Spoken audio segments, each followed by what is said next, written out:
dipermasalahkan. Ini dinasti nih. Iya, betul.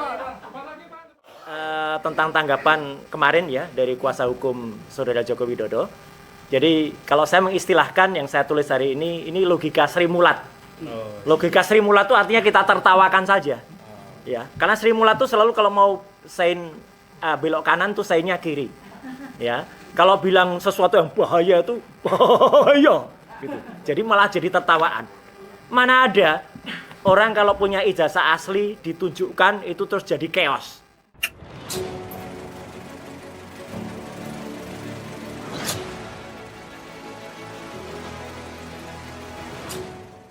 Mungkin satu hal ya mau saya tambahkan, kan ada narasi yang disampaikan oleh kuasa hukum Saudara Joko Widodo seolah-olah Saudara Joko Widodo itu adalah korban kriminalisasi. Kami tegaskan kalau ya ada orang yang ingin mengklaim, mengaku sebagai korban kriminalisasi gara-gara ijazah palsu Saudara Joko Widodo, yang paling berhak adalah Bambang Trimulyono dan Gus Nur. Karena keduanya terbukti sudah pernah jadi dipenjara. korban. Ya, divonis ada yang 4 tahun sudah keluar dan 6 tahun awalnya jadi 4 tahun. Gus Dur sudah PB keluar, sementara Bambang Tri sampai hari ini masih di penjara. Saudara Jokowi kapan pernah di penjara? Pernah Saudara Jokowi di penjara? 6 tahun? 4 tahun? 2 tahun? 1 tahun? Sehari saja karena ijazah palsu? Nggak ada kan? Bahkan dalam kasus ini justru laporan Saudara Joko Widodo di Polda itu sudah langsung naik ke LP Pro Justisia. Sementara laporan TPUA hanya diarsip di Dumas. Berarti apa? Berarti tingkat gradasi, intensitas keseriusan penyidik itu lebih serius menindaklanjuti laporan Saudara Joko Widodo ketimbang laporan dari TPUA. Diskriminasi. Jadi jangan ditukar-tukar lah. Nggak usah mengaku sebagai korban kriminalisasi. Orang masuk penjara juga nggak pernah. Nggak usah juga ngaku-ngaku bahwa ini nanti kalau diperlihatkan akan terjadi chaos dan sebagainya. Sudahlah, buktikan saja. Kalau ada ijazahnya, tunjukkan asli, dan itu akan mengkompensasi masyarakat yang hari ini sedang ya terbelah gara-gara ijazah ini. Silakan. Ya. Ya, kalau soal kriminalisasi itu sebenarnya sederhana definisinya. Itu ditujukan kepada orang yang tidak memiliki kekuatan, tidak berdaya atas negara yang memperalat kekuasaan untuk hukum atas kepentingan pribadinya. Nah, saat itu yang berkuasa adalah Jokowi. Jadi tidak mungkin presiden kriminalisasi gitu loh. Yang potensial melakukan kriminalisasi adalah orang yang memiliki kekuasaan itu. Ya. Assalamualaikum warahmatullahi wabarakatuh. Ya, sebentar, biar enggak. Ya, oke. Rekan-rekan sekalian, terima kasih atas kehadirannya, dan saya selaku pribadi dan juga selaku teman-teman prinsipal bersama dengan Pak Rismon Hasiolan Sianipar, Ibu Kurnia, kemudian Pak Rizal Fadilah dan kawan-kawan itu menyatakan luar biasa apresiasi dan terima kasih kepada teman-teman kuasa hukum yang sampai dengan hari ini terus membersamai kami. Saya ingin menambahkan sedikit tentang tanggapan kemarin ya dari kuasa hukum Saudara Joko Widodo. Jadi kalau saya mengistilahkan yang saya tulis hari ini logika Sri Mulat. Logika Sri Mulat itu artinya kita tertawakan saja. Ya, karena Sri Mulat itu selalu kalau mau sein belok kanan tuh seinnya kiri. Ya. Kalau bilang sesuatu yang bahaya itu bahaya gitu. Jadi malah jadi tertawaan. Mana ada orang kalau punya ijazah asli ditunjukkan itu terus jadi chaos. Nggak akan ada itu. Itu logika Sri Mulat. Logika yang terbalik-balik. Jadi kita tertawakan saja dan ini biarkan masyarakat yang menilai. Nah, yang terpenting saya tidak akan menambahkan pasal-pasal hukum, tetapi saya ingin tambahkan sesuatu yang sering diungkap ya. Menunjukkan ijazah itu melanggar Undang-Undang Keterbukaan Informasi pasal 17 yang dikecualikan huruf H. Karena di situ ada tentang hasil akademik. Teman-teman, sekali lagi saya ulangi. Saya adalah termasuk tim penyusun dalam rancangan Undang-Undang Keterbukaan Informasi Publik nomor 14 tahun 2008 yang lalu, ya. Dan pada saat undang-undang itu disahkan tanggal 30 April tahun 2008 dan kemudian berlaku 2 tahun sesudahnya, saya menjadi anggota Komisi 1 DPR yang ikut mensahkan itu bersama pemerintah. Jadi clear betul kita artinya. Jangan sepotong-sepotong baca pasal. Karena di pasal 18, ini belum pernah diungkap. Di pasal 18 ya di Undang-Undang Keterbukaan Informasi Publik ayat 2 itu berbunyi, tidak termasuk informasi yang dikecualikan sebagaimana dimaksud dalam pasal 17 huruf G dan huruf H, antara lain apabila pada ayat 2 pengungkapan berkaitan dengan posisi seseorang dalam jabatan-jabatan publik. Clear banget. Jadi seseorang yang memperoleh jabatan publik, dalam hal ini adalah Joko Widodo, yang saat itu sempat menjadi wali kota 2 periode, gubernur DKI 2 tahun ya, 1 periode tidak selesai, dan 2 kali masa presiden, itu adalah seorang pejabat publik. Jadi tidak bisa masuk pada pasal 17 yang dikecualikan pada ayat H. Jadi clear banget. Jadi tidak bisa lagi berdalih Undang-Undang Keterbukaan Informasi Publik. Satu lagi yang penting lagi, dan ini yang terjadi.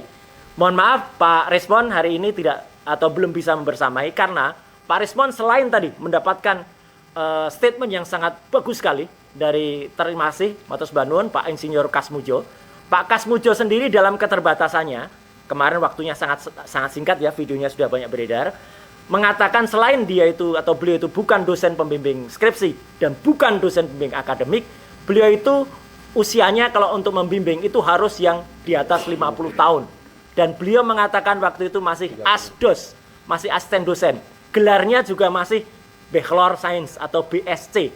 Jadi memang belum bisa membimbing. Jadi ini sekaligus mematahkan betul statement Jokowi pada saat dia tanggal 19 Desember tahun 2017 di Fakultas Kehutanan yang mengajak Pak Kasmujo ke depan. Pak Kasmujo jelas mengatakan itu salah. Itu salah. Ya gitu. Jadi clear banget. Kemudian yang kedua, temuan menarik lainnya adalah Jokowi kemarin juga beberapa yang lalu ketika diwawancara wartawan di Solo juga mengatakan KKN-nya adalah pada tahun 1985 awal. Padahal sudah terjadi, maaf ini, mungkin pengkondisian di desa KKN-nya, yaitu di Segoro ya, Wonosegoro yang ada di Boyolali, bahwa waktu itu dikatakan tahun 83. Jadi orang tuh disetting ngomong 83. Semuanya di sana. Termasuk Ibu Lurah di situ. Padahal itu hanya katanya. Jadi Ibu Lurah tuh katanya dulu ada petugas fotokopi ngantar orang pakai kacamata, naik Vespa, ambil gitar. Mana ada orang mau mengantarkan sejauh puluhan kilometer dari Boyolali ke Solo atau ke Jogja, kita nggak tahu, ngambil gitar dan hanya diingat kacamata. Padahal kan kita tahu siapa yang pakai kacamata itu banyak sekali. Dan pada rekaman itu banyak beredar. Selalu beliau menyebut yang KKN di sini adalah Satya Wacana dan UNS. Tidak pernah tersebut kata-kata UGM. Ya, jadi perhatikan kalau ada kayak gitu. Dan ini sudah terjadi hoaks yang berlebihan di ternak-ternak Mulyono yang mengatakan respon malu dipermalukan desa ternyata enggak. Jelas betul bahwa itu tidak membuktikan apa-apa. Temuan paling terbaru kemarin, hari ini pagi tadi, tim sampai ke redaksi KR dan kedaulatan rakyat dan sampai ke perpustakaan daerah DI. Yang menarik apa? Kami menemukan bandel KR edisi tahun 1980. Tapi yang jahat, tim tidak menemukan edisi koran bulan Juni, Juli, Agustus khusus itu. Dikatakan ini gimana? Diambil Pak kemarin sama Bareskrim. Itu pernyataan staf perpustakaan daerah. Ya, ada YouTube-nya, ada beredar. Jadi tahun 80, Januari, Februari, Maret, April, Mei ada. Tapi begitu Juni, Juli, Agustus 4 atau 3 bulan itu diambil. Kalau memang itu barang bukti kejahatan, boleh diambil. Itu kan bukan barang bukti kejahatan. Tapi tim tidak kekurangan akal. Ketika cek, saya tanya, cari koran edisi setahun sebelumnya. Ya, karena edisi sebelumnya tuh pada bulan Agustus, bulan puasanya. Cek, bulannya terbaca apa? Pasa. Tidak ada puasa ya. Tidak ada puasa. Yang ada pasa. Dan cari cek Kedaulatan Rakyat edisi sekarang. Semua terbaca pasa. Jadi kalau misalnya nanti, karena ada yang berusaha diedarkan, itu puasa, maka kami akan mempertanyakan. Karena kalau itu hanya digital, kami tidak akan terima. Kami harus terima bukti analognya. Dan kemana bundel koran milik perpustakaan daerah DIY yang itu hak rakyat kok dibawa oleh petugas. Ya, ini jahat sekali. Ya, jahat sekali. Saya kira itu dulu, ya, karena akan ada rencana pertemuan besok sama lusa untuk seorang misteri gas yang sangat bagus oleh tim di daerah DIY, yang itu nanti akan saya informasikan. Kejutan lagi.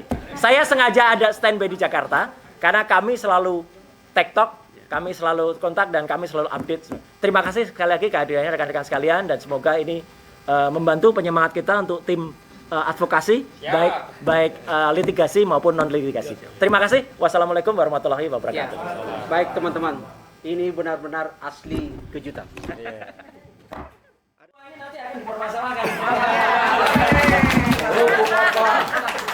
Ini dinasti ini. Iya betul. Ini dinasti. Ya. Indonesia demokrasi bukan Indonesia dinasti. Jadi dinasti ini tidak pantas dicontoh. Betul. Betul. 1, 2, 3. Ah, ini barusan dikenal. Bang, yang pulau dong, Bang. Nah, pulaunya ada di baliknya dia.